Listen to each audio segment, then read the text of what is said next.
Hi guys, welcome back to my YouTube channel. आज जो मैं बात आपसे करने जा रहा हूँ वो बहुत ही पर्सनल है मेरी, and it's about my health and the journey that I lived.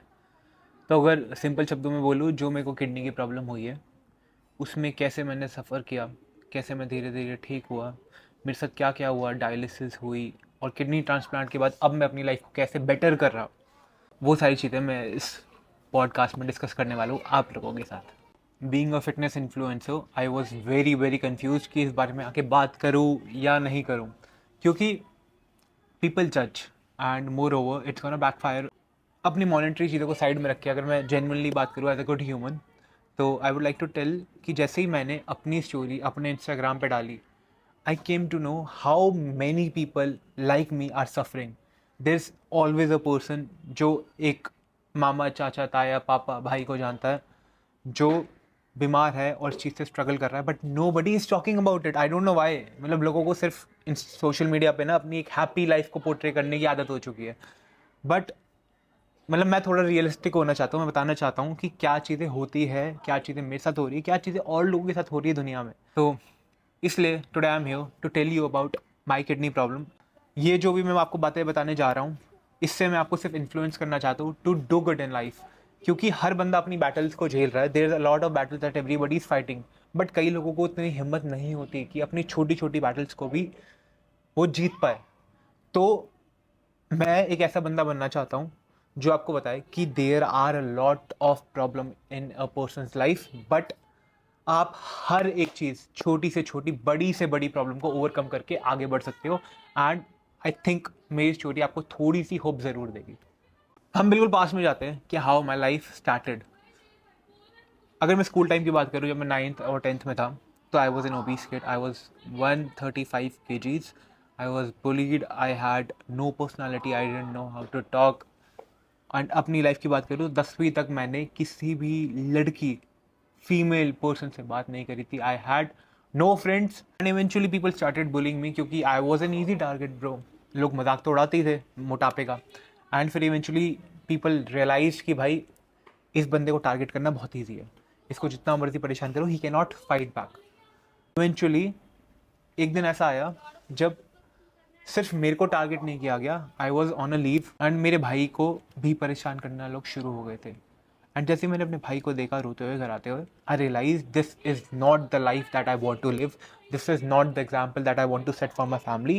And उसी दिन मैंने स्टेप लिया कि bro, I need to change something, and I started working for towards it.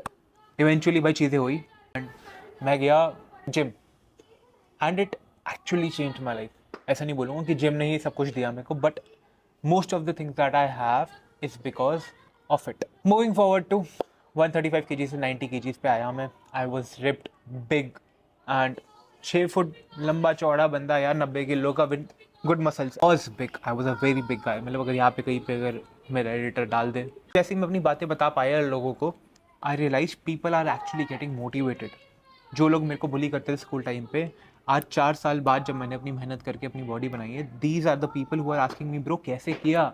तो देन आई रियलाइज जो बंदे मेरे को बुली करते थे, they were just another insecure people जो अपनी इनसिक्योरिटीज़ को हाइड करने के लिए दूसरों पे अपनी ओपिनियंस थोपते थे। आई स्टार्टेड ट्रेनिंग, थोड़े लोगों को ट्रेन किया, 500, 1000, 2000, 17 से 18, 19 साल तक में आई स्टार्टेड अर्निंग गुड। 200 रुपये से ट्रेनिंग शुरू की थी।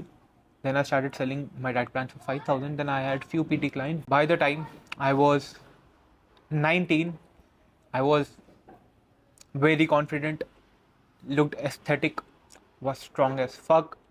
पावर लिफ्टिंग का कॉन्सेप्ट उस टाइम पे था ही नहीं जब मैं पावर लिफ्टिंग करता था। मैं 18 साल का था जब मेरी डेड लिफ्ट वॉज 260 kgs, मेरा स्कॉट वॉज 200 kgs, एंड मेरी bench press was 150 kgs। And इस सब चीज़ों की जो मैंने आपको नंबर्स बोले, इन सारी चीज़ों की वीडियो मेरे पास है। अगर आप लोग बोलोगे तो मैं वो डाल दूंगा। एंड ये मैं बात करूँ आज से 7 साल पहले की। जैसे यार रियलाइज़ कि यार सब कुछ अच्छा चल रहा है and everything is going very well, तो मैंने सोचा कि why not to tell my story to people. Then I got a hook. उस टाइम पे तरुण गिल जो थे, वो एक्चुअल में एक गुड फिटनेस इन्फ्लुएंसर थे। जो बातें बोलते थे मेरे को बहुत समझ में आती थी, and I texted him, I approached him, and he took my interview. He asked me कैसे मैं अपने मोटापे से पतला हुआ, क्या मैंने किया, how I am inspiring people, what do I do, and क्या था.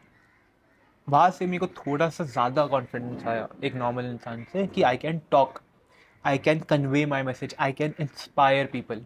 दैट वॉज द पॉइंट जहाँ पे मेरे को रियलाइज़ हुआ. उसी के कुछ महीने बाद मेरे फ्रेंड्स मेरे को फोर्स करने लगे, you go and try for Roadies. मैंने रोडीज़ के लिए ट्राई किया. अनफॉर्चुनेटली मेरे रोडीज़ नहीं हुआ, but somehow I got selected for Splitsvilla, which was another big blockbuster opportunity for me. And I gave it my all bro. मतलब जब मेरे को स्प्लिट्सविला के लिए ऑफर आया, I was in a bulk. I was 107 kgs and I was bulking like a madman, bro. मतलब मेरा सिर्फ टारगेट ये था कि अब पावर लिफ्टिंग का कंपटीशन में जीत के आऊँगा. उस टाइम पे ही मेरी लिफ्ट थी जो मैंने आपको बताया. जैसे ही मेरा फाइनल सिलेक्शन हो गया स्प्लिट्सविला का, I realize to lose some weight, I need to look aesthetic, I need to build my abs. ये बल्किंग वाली बॉडी लेके I can not go on a TV show. I started cutting. मैंने 18 kilo कम किया in less than a month. वैसे ही मैं फिर गया स्प्लिट्सविला में and I was doing fine bro. I was winning all the task. मैं वो लड़का था जिसको सबसे ज़्यादा गोल्डन एरोज मिले थे लड़कियों से. I didn't know how to react to all the attention that I was getting उस टाइम पे. फिर आती है बारी मेरे एग्जिट की. Because of certain reason I couldn't sleep for 2 days. And the third day I realize कि I am gaining a lot of weight. My face is swelled, मेरा पैर स्वेल हो चुका है, मेरे हाथों में स्वेलिंग आ रही है एंड मेरे को अपने कपड़े आना बंद हो गए. आई वॉज वेरी स्ट्रेस कि मैं क्या करूँ. आई कंसल्टेड अ डॉक्टर वहीं पे. उन्होंने मेरे को टैबलेट्स दी and I tried to fix it but नहीं हुआ. देन उन्होंने एक टास्क से मेरे को निकाला एंड से मैं गया सीधा हॉस्पिटल. जैसे मैं हॉस्पिटल पहुंचा, आई रियलाइज्ड कि bro it is getting a little serious, not just थोड़ी सी बीमारी. ब्लड टेस्ट करे एंड रिपोर्ट्स आई एंड आई रियलाइज कि मेरा क्रिएटिनिन लेवल है 1.9. By that time I had no fucking clue कि भाई ये क्रिएटिनिन क्या था. क्रिएटिनिन ज़्यादा होना चाहिए, कम होना चाहिए, क्या होना चाहिए. आई हैड नो क्लू बिल्कुल भी. एक स्क्रॉल आता एंड वहाँ पे बोला जाता है कि Vyomesh will not be able to continue this show because of health reasons. मैं उससे 2 दिन पहले से सिर्फ प्रोडक्शन से लड़ रहा था कि भाई मेरे को मत भेजो घर पे.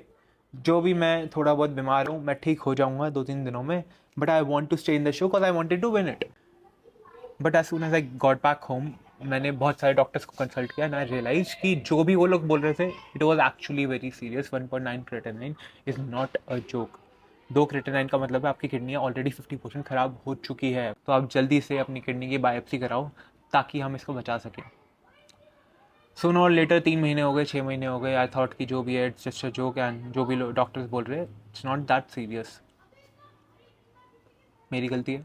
This is first point that I want you guys to remember कि ब्लड वर्क अपना कराओ, उसका ध्यान रखो, क्योंकि blood work your body is no joke. The sooner आप अपनी प्रॉब्लम को कैच करते हो the better it's gonna be and आप उतनी ही जल्दी उसको फिक्स कर पाओगे. आने वाले 6 महीने के बाद मैं और ज़्यादा बीमार होने लगा. ब्लड वर्क कराया एंड देन आई रियलाइज कि ब्रो 1.9 से 2.5 हो गया. 2.5 का मतलब है आपकी किडनियाँ 60% ख़राब हो गई.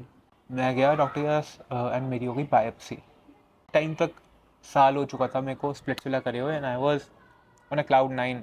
मैं बंदे को बंदा नहीं समझता था. मेरी ईगो इतनी बड़ी थी क्योंकि I had that superiority complex कि ब्रो मैं जो हूँ मैं बहुत ही बढ़िया हूँ and nobody is better than me and I can do anything that I want, I can achieve anything I want. And इस टाइम तक मैं गॉड के कॉन्सेप्ट को भी नहीं समझता था. मैं तो बिल्कुल नास्तिक आदमी हो चुका था. बचपन से था थोड़ा सा, बट इवेंचुअली इस टाइम तक मैं ऐसा हो गया था कि हु गॉड, भगवान क्या करेगा. Another mistake of mind. Biopsy की रिपोर्ट आई. I was diagnosed with IG and nephropathy which was the turning point of my life. मेरे घर वालों को समझ आ गया था इस टाइम तक कि ये जो प्रॉब्लम है ये एक ऑटोइम्यून डिजीज़ है. डॉक्टर ने समझाया there is no cure to it. The only cure that can be done is a transplant and then we can hope there is no surety कि इसके बाद सब ठीक हो जाएगा. वी कैन होप कि ट्रांसप्लांट के बाद सब ठीक होने लग जाए. एंड आई वॉज लाइक ये क्या बोल रहा है. मैं तो ठीक चल रहा हूँ, मेरे हाथों पैरों में जान है, मेरा बाइसेप 17 इंच का है, 18 इंच का है. मेरे को क्या बीमारी होगी, कुछ नहीं होगी. बट इस टाइम तक मेरे स्टेरॉइड्स की डोजेज शुरू हो गई. डॉक्टर ने मेरे को लिख दिए बड़े ही हाई डोजेज स्टेरॉइड्स. मैंने वो खाना शुरू किया एंड मेरी बॉडी कुडंट टेक इट. मेरे को कभी उल्टी हो रही है, कभी सर फट रहा है, कभी स्वेलिंग आ रही है बॉडी में, फेस ब्लोट हो गया। ये सारे साइड इफ़ेक्ट्स होते हैं स्टेरॉइड्स के। एंड मैंने स्टेरॉइड्स को लिया बहुत ही लाइटली कि भाई कर लेंगे ना, दवाई का कोर्स ही तो है, पेन किलर जैसे हम खाते हैं वैसे स्टेरॉइड्स का मैंने ले लिया, which was second mistake that I did and I don't want you guys to do.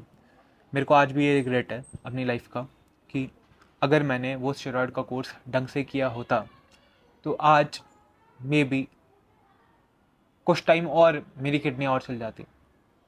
Eventually creatinine बढ़ने लगा, 2 से 3, 3 से 4, जैसे ही 4 हुआ we realise it's going bad.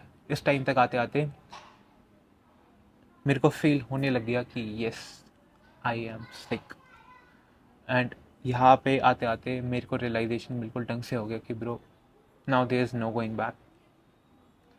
And जो डॉक्टर ने बोला था वो ही सही था। तो मैं सोच रहा था कि मिरेकल होगा कोई and I will be fine again. वैसा कुछ नहीं होने वाला मेरे साथ। It's life and life is practical and जो मेरी सोच थी वो बिल्कुल ही इम्प्रैक्टिकल थी। मैंने अपने पेरेंट्स को देखा, पापा की बात करते हैं मेरे, छोटी सी बात, एक बहुत छोटा सा एग्जांपल है जिसको सोच के मेरे को मतलब मैंने ये लिखा कल, तो इसमें I wrote a line, I really don't want to admit it, but dad, who I fought with continuously, was trying everything to fix me. तो ये लाइन बहुत ज़्यादा हिट करी मेरे को कल रात को, क्योंकि इस टाइम तक मेरे पापा मेरे को रोज़ नई नई दवाइयाँ ला के देते थे कि आज आयुर्वेदिक खा लेते हैं। मैंने आयुर्वेदिक में से मेडिसिन शुरू कर दी, एलोपैथिक चल ही रही है। एक दिन पापा आयुर्वेदिक ले आए, मैंने 1 महीना आयुर्वेदिक खाई, मेरी ब्लड रिपोर्ट्स और ख़राब हो गई। मैंने अपना सारा ब्लेम डैड पर डाल दिया कि आप ही गलती है, आप ही ने सब कुछ किया है, आप ही की वजह से मेरी किडनियाँ ख़राब हुई है।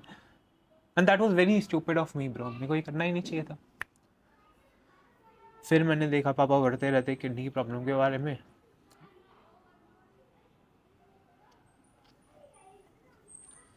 फिर अगले दिन वो ले आए होम्योपैथिक मेडिसिन मेरे लिए।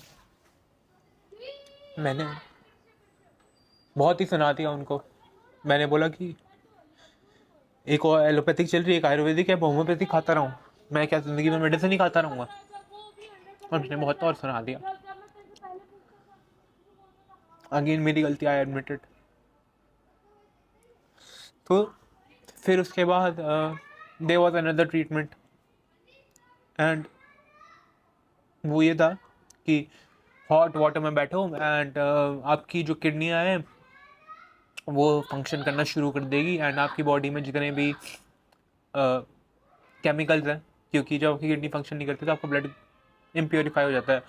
तो आप उस पानी में 45 मिनट्स एक एक्चुअल टेम्परेचर बैठोगे तो आपका किडनी प्योरीफाई करने लग जाएगी and you will be getting better and आपका creatinine within a month नीचे आ जाएगा।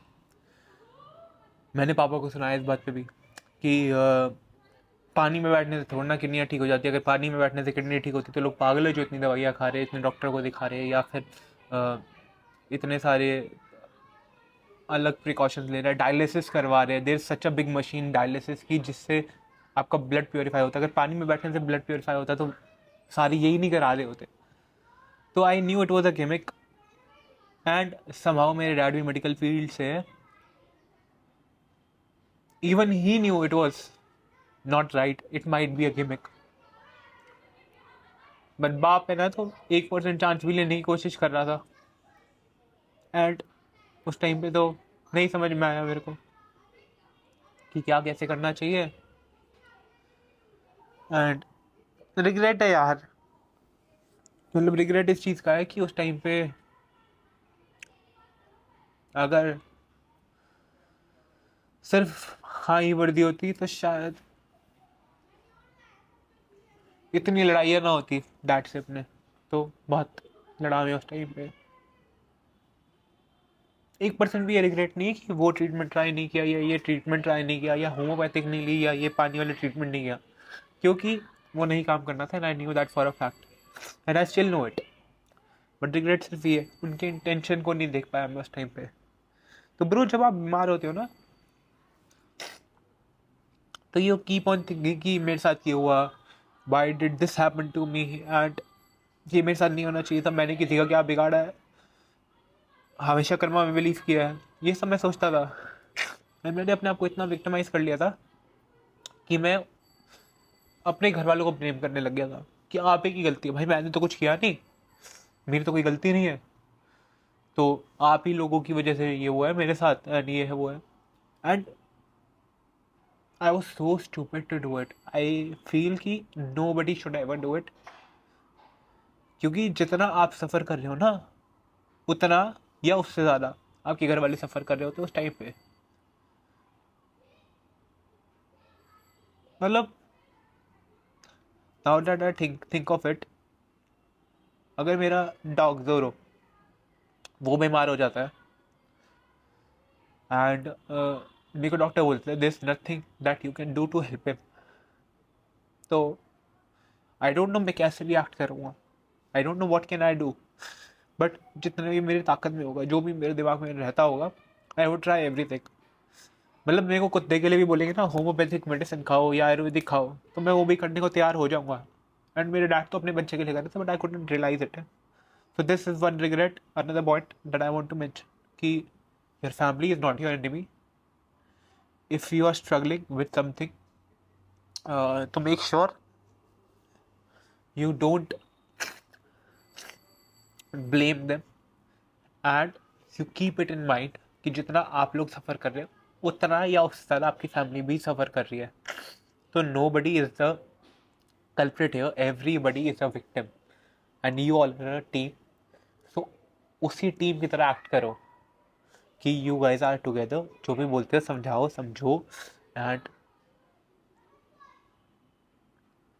आपके पास जो है वो आपकी फैमिली है।